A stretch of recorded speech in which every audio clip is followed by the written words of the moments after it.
Hey, what's going on, you guys? Welcome back to the channel. My name is Mace. I'm coming to you from small town Canada. I'm on the west coast in beautiful British Columbia. It's sunny outside. It's like 7-8 degrees. It's interesting because on the east coast, they're probably, I think, still getting blasted with snow. Very cold on the prairies and in the east coast of Canada right now. But anybody thinking about coming to BC that lives within Canada, it's horrible out here. It's raining. It's terrible. All jokes. Europe is way more powerful than you think. It's quite the statement.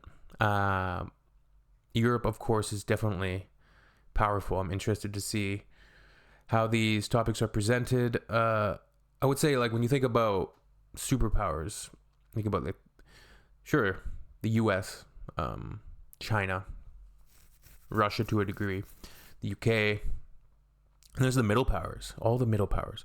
And I liked Mark Carney's speech about this, about how that multilateralism, I don't know, is that the right word? All the middle powers being able to come together, work together, and collectively are a lot more powerful. So Europe certainly is a huge trading bloc. Economically, huge, for sure. A huge economic driver. Militarily, it's a little bit different because you have a lot of military hardware in a lot of different countries. And collectively, sure, if it came together, that's a very, very formidable military force. But let's see what this video is all about. Hope you all are doing great. Let's go. So there's a narrative going around MAGA circles right now. You've probably seen it. They look at military spending. The US spends $997 billion on defense, while Europe spends $454 billion. And they conclude that Europe is helpless, that Europe needs America, that Trump can do whatever he wants, and that they... $500 billion on military spending is not helpless. Us, will just have to take it. This is the logic of someone who has never thought about why America is powerful in the first place. Yes, the United States has the most powerful military on the planet. Nobody disputes that. But here's the question MAGA never asks. Where does that military come from? How does the United States afford 11 aircraft carrier strike groups and 750 military bases around the world? The answer is the economy. The US military is downstream of American economic dominance. The dollar's status as the world's reserve currency lets America borrow at rates that no other country can match. The centrality of American finance means capital flows into US Treasury bonds from every corner of the globe. That's what funds the Pentagon. That is what makes the aircraft carriers possible. And here's what the tank counters don't understand. That economic dominance isn't a natural fact. It isn't geography. It's not destiny. It's a system America built after World War II and has spent 80 years maintaining. A system based on one thing above all else: trust. And here is the thing that MAGA hasn't thought about. Europe has real leverage over that trust. We hold $8 trillion in US bonds and equities. They've got a trade bazooka that can shut American companies out of 450 million consumers overnight. We'll get to all of that, trust me. But first, we need to truly appreciate why American power is so uniquely fragile, and why Russia can survive isolation and America can't. The world uses dollars because they trust America. They buy treasury bonds because they trust America. They route their transactions through American banks because they trust that the United States will be a reliable, predictable, rule-following anchor of the global system. And a reliable, predictable, rule-following anchor. That's certainly changed in the last year a little bit, I would say. Here's the cruel irony. The very thing that makes America powerful is the thing that makes it vulnerable. Russia can survive being cut off from the West. They've been preparing for it for a decade. After Crimea, they started building alternative payment systems. They slashed their dollar reserves. They pivoted to China. When the sanctions hit in 2022, it hurt a lot, but their economy was already structured to absorb the blow. Same with China. They've got SIPs, their alternative to SWIFT. They've got 1 billion domestic customers. They're not fully integrated into the Western financial system, which means they're not fully exposed to it. America is the opposite. America didn't build walls against the global economy. America is the global economy. The US isn't strong despite being interconnected with the world. It's strong because of it. Every thread of global finance runs through New York. Every major transaction touches the dollar. That's not a side effect of American power.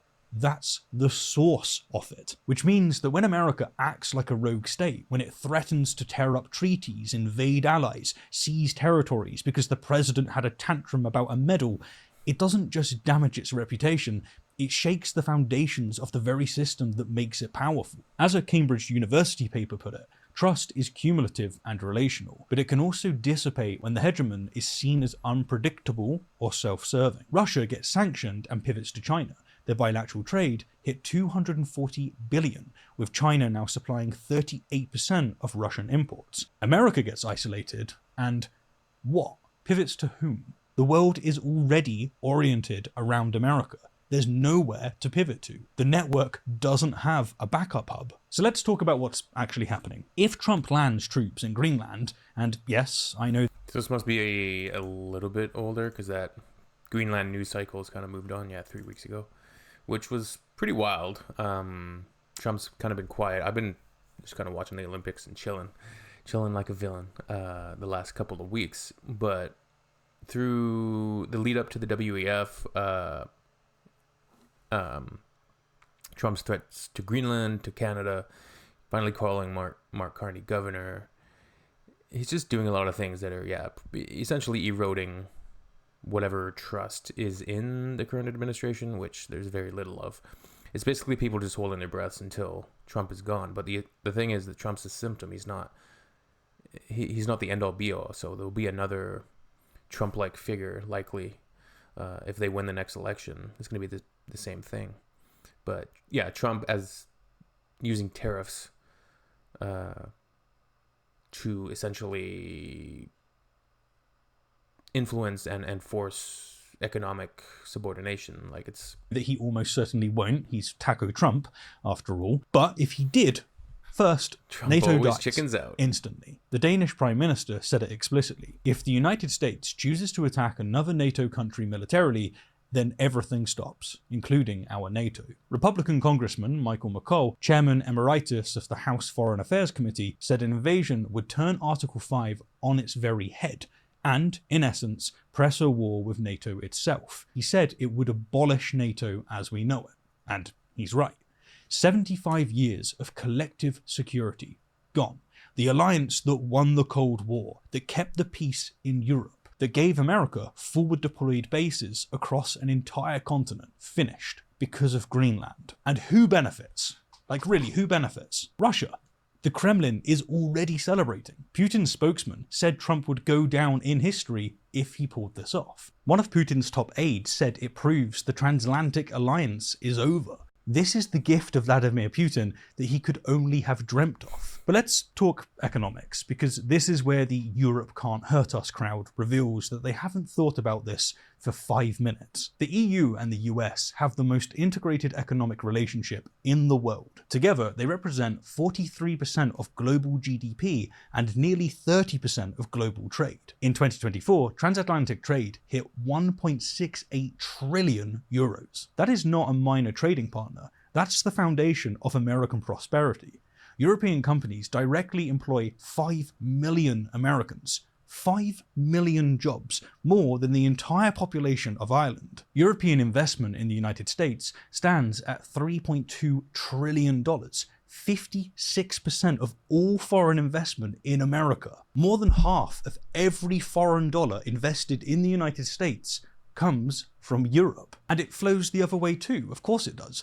Apple, Google, Microsoft, Amazon, Meta, they pull somewhere between 160 billion and 300 billion in revenue from European customers every year. The way MAGA and Trump supporters are able to spin the narrative that the US is like completely creating all of this wealth and everybody else is completely reliant on them. when really he's explaining it well. But really, everything is integrated. There's so much integration. There's so much diplomacy. There's so much cooperation that's needed. When you have a guy, a disruptor like Trump, he comes in and he's making threats. He's changing his mind, and he's right, Taco Trump. He signs a deal, he goes back on it, he says one thing, changes his mind the next day. It creates a lot of uncertainty, and also you see real world effects of it. Canadians aren't traveling to the US, Europeans aren't traveling to the US. And it's also interesting to hear Europeans' perspectives on North American politics, because us as Canadians, often we watch the American political stage. It's almost like watching like a Hollywood film sometimes, and we don't know what to think. But there's real world effects to it, certainly. Magnificent Seven tech companies earn between 51% and 63% off their revenue from foreign markets, with Europe as a major share. The European single market is 450 million people with money to spend. That's not a market you walk away from. So what does Europe do when America, if America, invades a NATO ally? We have options. Real options. The EU has something called the anti-coercion instrument. It's never been used. They call it the trade bazooka. It allows the EU to shut American companies out of the European single market entirely, restricting trade licenses, blocking access to public procurement, limits on foreign direct investment, sanctions on specific companies and individuals. France is already pushing for it.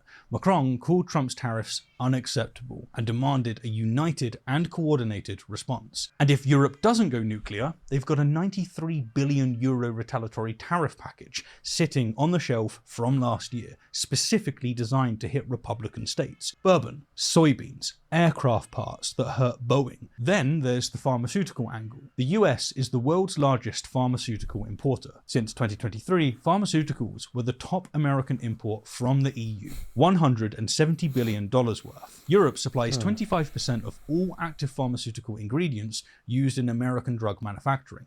90% of US biotech companies rely on imported components. You want to talk about national security? Try explaining to American cancer patients why their chemotherapy drugs aren't arriving because the president wanted to steal an island the size of Mexico for its minerals. Then there's the financial dimension, the one that could really break things. European countries hold $8 trillion in US bonds and equities, almost twice as much as the rest of the world. So I don't believe Trump will follow through on any of his comments. You know, he's a lot of bluster, a lot of arrogance, obviously, but I don't think he will actually take Greenland. I know the narrative on that has changed in the past few weeks, but I don't think he'll actually invade and or attack or invade a NATO country. I just don't think it'll happen.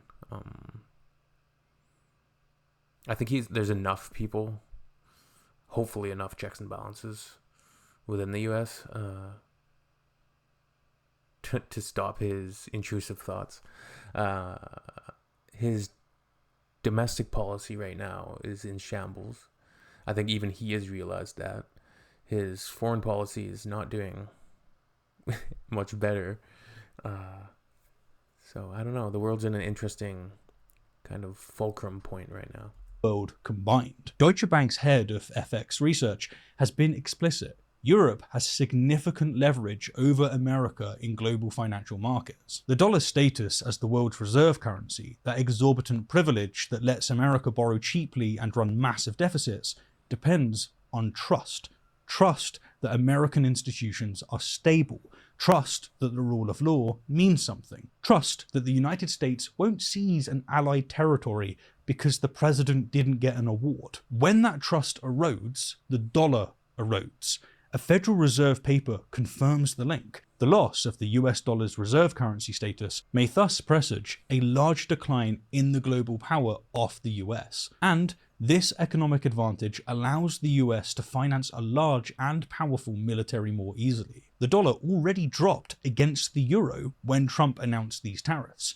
which of course he's went back on now already because it's Taco Trump. Meanwhile, gold hit a record high. The markets are watching, and they're starting to price in the possibility that the United States might be run by someone who doesn't understand that the system isn't separate from American power. It is American power. Peter Schiff, the economist, put it bluntly: the dollar's reserve currency status allows us to live beyond our means. Soaring debt, tariffs, and military threats jeopardize that status. When it's lost, economic collapse will follow. So yes, the United States could possibly take Greenland militarily. Of course they could. Denmark has about 150 permanent personnel there, and a few hundred European troops doing exercises. It's not a fair fight. But this isn't about the fight. It's about what comes after. NATO collapses. The EU activates economic retaliation. European investment starts flowing out of America. American companies lose access to 450 million consumers. So America first, America alone. Essentially, that American isolationism.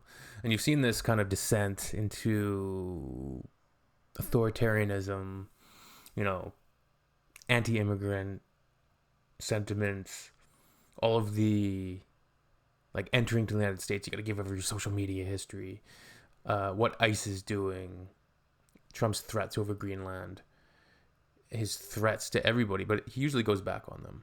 But it's interesting hearing this perspective and what Europeans think. And I think Canada really needs to shore up our economic trade deals with Europe because it's such a large and important, valuable, long-standing relationship of cooperation between, I think, Canada. And Canada still has respect around the world. Even though we're not a superpower or anything like that, I think Canada's got a lot of resources, a lot of opportunity right now to start reinvesting in things that are going to make us stronger and make Europe stronger.